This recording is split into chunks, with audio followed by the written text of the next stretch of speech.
अध्यक्ष महोदय, केंद्र व राज्य शासनाकडून पंतप्रधान कृषी सिंचन योजनेअंतर्गत शेतकऱ्यांना ठिबक योजना राबवण्यात येते।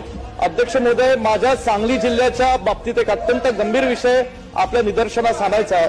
अध्यक्ष महोदय, 7,000 ते 7,500 शेतकरी जे या योजनेअंतर्गत लाभार्थी आहेत, ज्यांना खरं प्रत्यक्षपणे 20 कोटी 31 लाख रुपये अनुदान आतापर्यंत मिळालं हवं होतं, ते अत्यंत कमी प्रमाणात अनुदान या शेतकऱ्यांना मिळालेलं आहे, तर काही शेतकऱ्यांना हे अनुदान मिळालंच नाही।